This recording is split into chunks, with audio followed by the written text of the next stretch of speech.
22 जुलाई को जयपुर में 15 स्टेट के लोगों को इकट्ठा किया। यदि सेक्शन 42 भी हटा दिया जाएगा तो सरकार को हम ढोल चढ़ा देंगे। इसलिए वो कैबिनेट मेमो बना हुआ अभी तक धरा रह गया है।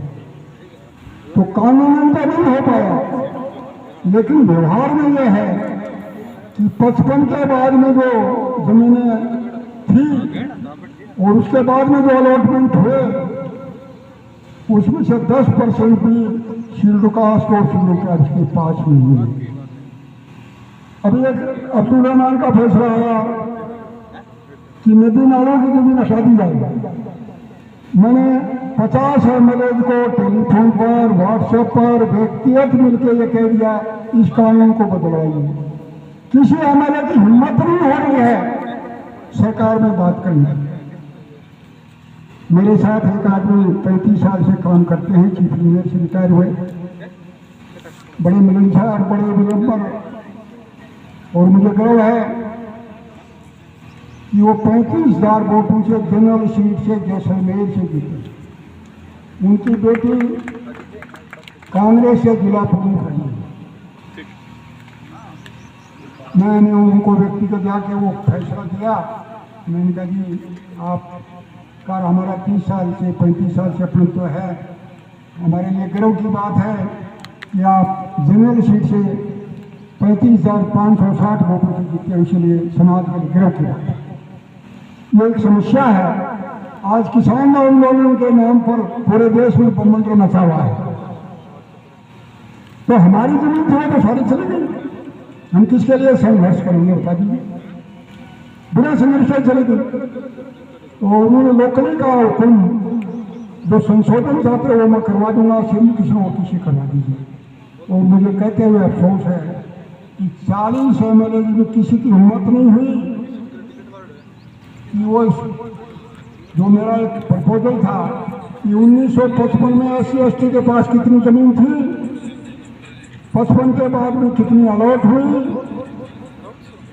कितनी पर नाजायज कब्जे हुए, सरकार के नोटिस में कितना आया, सरकार ने क्या कार्रवाई की और आज कितनी जमीन है, किसी को मत नहीं। बड़े तकलीफ की बात है। ये किसान की बात है, मजदूर की बात है। डॉक्टर अंबेडकर ने संविधान में एक प्रोविजन किया कि शेड्यूल्ड कास्ट और ट्राइब्स के लोग अशिक्षित हैं, पिछड़े हुए हैं, आर्थिक दृष्टि से कमजोर हैं, इस नाते इनको मुख्य धारा में लाने के लिए आरक्षण का प्रावधान किया जाए। इसलिए संविधान में नौकरी में आरक्षण का प्रावधान किया गया। पदोन्नति का बाबा साहब ने नहीं किया। पंडित जवाहरलाल नेहरू ने 1955-56 में DOPT उठा, जैसे अपने यहाँ कार्मिक विभाग है, भारत सरकार ने DOPT होता है, सर्कुलर जारी किया कि पदोन्नति में आरक्षण होना चाहिए। भारत सरकार में लागू हो गया। राजस्थान में सुखाड़िया जी चीफ मिनिस्टर थे, क्योंकि राउतान जी साहब से मेरा डे टू डे आना जाना था। मैंने कहा कि भारत सरकार में होगा, यहाँ भी कुछ करें। उनके सहयोग से मैंने सुखाड़िया जी से पदोन्नति में आरक्षण का लाभ दिलवाया। उसका 20-25 साल तक लाखों लोगों ने फायदा उठाया। 3rd ग्रेड का टीचर था, वो 2nd ग्रेड में गया, 1st ग्रेड में गया, प्रिंसिपल हो गया, रिटायर हो गया। JN था, EN हो गया, SN हो गया, SC हो गया, चीफ इंजीनियर हो गया। 90 के दशक में सुप्रीम कोर्ट का एक फैसला आया वीरपाल सिंह चौहान जुनेजा और इंदिरा शाही के नाम पर। उनका पदोन्नति में आरक्षण नहीं हो सकता। और हमारे यही मुख्यमंत्री जो लोग का जादू कर कहते हैं, मैं उनको बावड़ा कहता हूँ, उन्होंने 12 IPS ऑफिसर को डिमोट कर दिया। देश के इतिहास में नहीं हुआ। 3-3 जिलों में रहने वाले आदमी एडिशनल एसपी बना दिए गए। तब हमने ऑल इंडिया का एक संगठन बनाया, अनुसूचित जाति जनजाति संगठनों का अखिल भारतीय परिषद। कन्याकुमारी से जम्मू तवी, अरुणाचल से जारकोट तक के लोग साल भर तक संघर्ष करते थे। मैं भी गाँव गाँव लानी कस्बे में गया हूँ, कई बार यहाँ भी आया हूँ। पूरे राजस्थान गया हूँ, पूरे देश गया हूँ। और या तो बाबा साहब ने संविधान लिखा था या हमने उसमें 3 संशोधन करवाए, और उसमें 85 संविधान संशोधन में था पदोन्नति में आरक्षण रहेगा। एक कर्नाटक का राजन था, वो सुप्रीम कोर्ट चला गया कि साहब ये पार्लियामेंट ने कानून पास किया, गलत है। मैंने फिर एक प्रोट पूछा और दोबारा सुप्रीम कोर्ट गया, और सुप्रीम कोर्ट ने ऑर्डर किया पदोन्नति में आरक्षण हो सकता है, लेकिन 3 चीजें देखेंगे, पिछड़ापन, उचित प्रतिनिधित्व और योग्यता। तो जब तक मेघवाल, बाई, बाल्मीकि, खटीक, रैगर, शिवविकास की सूची में तब तक पिछड़ा है। उचित प्रतिनिधित्व का मतलब है 15, 16 और 12% देते हैं, उससे ज़्यादा प्रमोशन नहीं होता। प्रमोशन उसी का होता है, नौकरी वाले जानते हैं इनकी एशिया खर्च सही होती है। फिर एक जाट था पीपी बिडियासर, RSS एसोसिएशन का अध्यक्ष, उसने 75 MLA के दस्तखत करवाए और उन्होंने कहा पदोन्नति में आरक्षण नहीं रहना चाहिए। यही चीफ मिनिस्टर था, कोई वोट नहीं किया। चंद्रभान PCC अध्यक्ष होते हैं। मैंने फिर दिल्ली में 5 लाख की रैली में सोनिया गांधी जी को ललकारते हुए कहा, यदि चंद्रभान की जाट कांग्रेस रही और हमारा आरक्षण खत्म किया तो 30 सीटों के लिए जाट कांग्रेस पसीना बहाएगी, और मैंने 21 पर लागू टिका दिया। फिर सरकार बनी, फिर वही अन्याय अत्याचार सरकार कोई दिया। हमारे साथ तो हक नहीं, हमें हक मिलता है, अधिकार मिलता है, अन्याय अत्याचार मिलता है। वो सरकार आई, आपने देखा डांगावास जैसा कांड हुआ। 20 बीघा जमीन जो मित्राराम के बाप ने की थी, उसके नाम पर 1500 जाट इकट्ठे हुए डांगावास में, बुलाओ रत्न में ढेरने। संयोग मानो कुयोग मानो वो मिला नहीं था। वहाँ का सांसद था छोटूराम, उसका ससुराल था। कोऑपरेटिव का मिनिस्टर था राम युगनाथ का छोरा, वो कोऑपरेटिव मिनिस्टर था, उसका निधन था। उन्होंने उनसे पूछा क्या करें, वो चलता तो ढेड़ा में देख लेंगे। और 14 मई को 1500 आदमी मित्राराम के खेत में पहुंच गए। 6 आदमी को रगड़ के मार दिया। 15 औरतों के साथ रेप हुआ। रेप मेरे लिए कोई नई बात नहीं, रोज आता रहता है। 20-30-50 केसेज होते रहते हैं, लेकिन दोनों को पानी में लाठियां डांगावास में डाल। मेरा मोतियाबिंद का राइट आई का ऑपरेशन हुआ था। मैं जैसे कॉलेज में यूनिवर्सिटी में पढ़ता था वैसा होता था 656। डॉक्टर ने कहा 15 दिन में आके करवा लेना। मेरे को टेलीफोन घुमाता, मैं तो घूमता नहीं। आज मंदसौर आना है, आज अहमदाबाद आना है, जम्मू कश्मीर आना है, घूमता रहता हूँ, टाइम नहीं मिला। 15 को ऑपरेशन हुआ, रात को पता लगा डांगावास में कांड हो गया। 16 को खुला पट्टी। मैंने डॉक्टर को कहा मैं डांगावास अजमेर जा रहा हूँ। डॉक्टर ने कहा मैं तो अलाउ करता नहीं। मेरे को आत्मविश्वास था राइट आई 6/6 है, थोड़ा बहुत लेफ्ट वाली सुधार हो जाएगा। मैं 30 जनवरी को हरसोड़ा एक जगह है, बाबा जी जो राष्ट्रीय कार्यकारिणी का मेंबर है, 15 साल बैठा मेरे दिल में तपस्या की है। वहाँ एक कार्यक्रम में गया था। 51 किलोमीटर माला बनाई थी, 10,000 आदमियों के बीच में 1.5 किलोमीटर कंधे में चलाया था। यह हनुमान बेनीवाल भी उसमें था। तो जब मैंने ये कहा जाट हमारा सबसे बड़ा दुश्मन है और इसने हमारा आरक्षण खत्म करवाया, वो हमारे साथ मारपीट करता है, जमीन सुनता है, तो इसने खड़े होकर माफी मांगी थी हनुमान ने कि मैं राष्ट्रीय अध्यक्ष से माफी मांगता हूँ और विश्वास दिलाता हूँ जहाँ मेघवाल का सवाल उठेगा हनुमान बेनीवाल आगे नजर आएगा। 5 साल में मैंने उसको कभी नहीं टोका। अभी नाव में एक रास्ते को लेकर के मर्डर हो गया 25 जून को। मेरे पास 26 को सूचना आई, मैं मौके पर गया। वहां कांग्रेस का विधायक दारू पार्टी करना था, जन्मदिन मनाया था, जिसकी जनता को मारा जा रहा है, और वहां का विधायक बर्थडे पार्टी 2 किलोमीटर मना रहा है। लॉकडाउन का मामला था, लोग इकट्ठे हो गए, राष्ट्रीय अध्यक्ष आए हैं, उन्होंने वो कार्रवाई जो करते हैं पुलिस वाले, जो उनका स्वभाव बना हुआ है करते हैं। मैंने थानेदार तहसीलदार आए, उनको धमकाया, डीडवाना से तहसीलदार एडिशनल एसपी और एडीएम आए, उनको धमकाया, फिर कलेक्टर एसपी आए।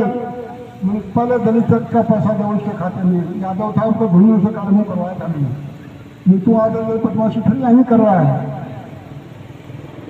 उनको मुलजिमों को पकड़वाओ और रास्ता खुलवाओ। मैं आ गया 26 को आके मैंने मुख्यमंत्री को लिखा कि एसपी को और कलेक्टर को सस्पेंड किया जाए। सस्पेंड तो नहीं किया, दोनों का ट्रांसफर कर दिया। इसलिए थे वो दलितों पर मुकदमे जो थे वो ठंडे पड़े थे। हनुमान को मैंने टेलीफोन किया कि आपने 5 साल पहले मेरे से वादा किया था 10,000 आदमी के बीच में कि मेरे वालों के लिए मैं सबसे आगे खड़ा रहूंगा। वहाँ न्याय आयोग मेघवाल के साथ 11 मुलजिम हैं, 3 को तो मैं पकड़वाया था, 8 मुलजिम पकड़वाओ। कि साहब आप आईजी से बात करो, बाकी मैं किससे बात करूंगा, ये मेरा जुडिक्शन है। मैंने वादा किया था 10,000 आदमी के बीच में, इसलिए तो मैं याद दिया था। तो अभी बात कर रहे थे अपन अब्दुल रहमान के फैसले के बारे में। नीरज डांगी जैसे राउतराम जी साहब से मेरा अपनत्व रहा 60 साल से, वैसे दिनेश डांगी से मेरा अपनत्व। उनका लड़का MP है कांग्रेस में, 35 MP में से राजस्थान से एक ही आदमी है, वो हमें गर्व होना चाहिए कि हमारे समाज का। तो इस मसले को लेकर हम गए उसके पास, मैंने टेलीफोन किया, पर नीरज कहाँ है, और सब घर में पधारो। वो गाड़ी आ गया रिसीव करने। मेरे पड़ोस से एक MLA जा रहा था, मेरे साथ जो मेरा जनरल सेक्रेटरी था, उसने कहा सर MLA साहब हैं। मैंने कहा मरा हुआ मेघवाल। मतलब उसमें इतनी ताकत नहीं थी, इतनी हिम्मत नहीं थी कि जब मैं फेस टू फेस उसको कह रहा हूँ मरा हुआ मेघवाल, तो वो ये कह सके आपने मुझे मरा हुआ कैसे। अब इससे ज्यादा गिरावट क्या आएगी आदमी। 14 अप्रैल 2016 को यहाँ इसी प्रांगण में आया, आपके नेता, अब प्रतिपक्ष के नेता और यहाँ के सारे स्थानीय विधायक राजेंद्र राठौड़ मेरे बगल में बैठे थे। मैंने उनको एक किस्सा पढ़ कर सुनाया था कि मैं सेल्टस का कमिश्नर, असिस्टेंट कमिश्नर रहा हूँ, पुलिस अफसर नहीं रहा, लेकिन मैंने 10,000 FIR पढ़ी। और ये किस्सा है, इस देश में ऐसा अन्याय अत्याचार कभी नहीं हुआ। 2 टन का मामला है, 20 आदमियों ने चाकू की नोक पर व्हाट्सएप पर 1.5 साल तक रेप किया, 12 और 14 साल की लड़की। आप पंचायत राज मिनिस्टर हो, 27,000 पंचायत सहायकों की भर्ती हो रही है, अम्बेडकर जयंती है, उन्होंने आरक्षण दिया था। आप कम से कम अपने डिपार्टमेंट को तो आरक्षण दिलवाइए। उसने 10,000 आदमियों के बीच में प्रमुख बैठा था, यहाँ सारण चेयरमैन बैठा था, यहाँ का BJP वाला, सारे जनप्रतिनिधि थे जिले के, क्योंकि वो पंचायत राज मिनिस्टर था। और उनके सामने उसने वादा किया था, राष्ट्रीय अध्यक्ष को मैं वादा करता हूँ कि मेरे डिपार्टमेंट में 27,000 भर्ती हो रही है, उसमें आरक्षण दिलवाऊंगा। और ये मसला हमारी सरकार संवेदनशील है। मैं माननीय मुख्यमंत्री महोदय से निवेदन करके इनको अरेस्ट कराऊंगा। मुझे कहते हुए शर्म आती है, आज भी उन बच्चियों को न्याय नहीं मिला। सरकार बदल दी मैंने, ये जो सरकार आई है ये 80 माइनॉरिटी के आता है। ये जोधपुर मैंने 80 माइनॉरिटी में पूरे जोधपुर डिवीजन के लोगों की मीटिंग की थी, जहाँ तो गणमान्य आदमी बैठे हुए हैं। इनसे ज्यादा RS RPS अफसर मेरे साथ डाइस में बैठे 9 सितंबर 18 को चुनाव से करीब 2 महीने। और मैंने कहा ये मूर्खों का देखिए, उसमें काफी लोग मुझे जानते थे राष्ट्रीय अध्यक्ष इस तरह की बातें कैसे कर रहे हैं।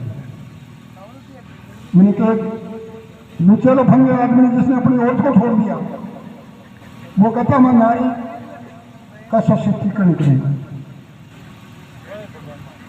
खाता खुलवाइए 0 पॉइंट पर, मैं 15-15 लाख रुपए दूंगा। आया किसी के पास 15 लाख रुपए? किसी जवान को नौकरी मिली? इससे बड़ा मूर्ख देश कौन हो सकता है? और तब मैंने ये 550 संविधान की प्रतियां बनाई। यदि आपको संविधान चाहिए, यदि आपको आरक्षण चाहिए, यदि आपको न्याय चाहिए, तो जो डांगावास में कांड हुआ है वो दोबारा रिपीट नहीं हो, तो आप जो डांगावास कांड करवाया, जिनमें सहयोग दिया, मैंने सीबीआई जांच कराई, मामला हो गया, 500 मुलजिम में केवल 44 मुलजिम पकड़वा पाया हूँ, उनको सबक सिखाया। तब ये गहलोत सरकार है। गुजर के थोड़े वो काम से नहीं आएंगे। ये हनुमान सिंह ने पहले SC/ST माइनॉरिटी के 2 करोड़ वोटर्स को विश्वास दिलाया था कि आपके साथ न्याय होगा। मुझे तकलीफ है, आज 2.5 साल हो गई सरकार को। हमारा कैबिनेट मिनिस्टर ने 20 MLA हमारे कैबिनेट मिनिस्टर नहीं है, SC/ST का आयोग का अध्यक्ष नहीं है। हमने 5 फरवरी को बिरला सभागार में 12 सूत्री मांग पत्र लेकर के एक सम्मेलन किया था। मैं तो पिछले 60 साल से तमाशा करता रहता हूँ दादी की तरह से, लेकिन ये पहला मौका था SC/ST के 35 राष्ट्रीय और प्रदेश अध्यक्ष बिरला सभागार में इकट्ठे हुए।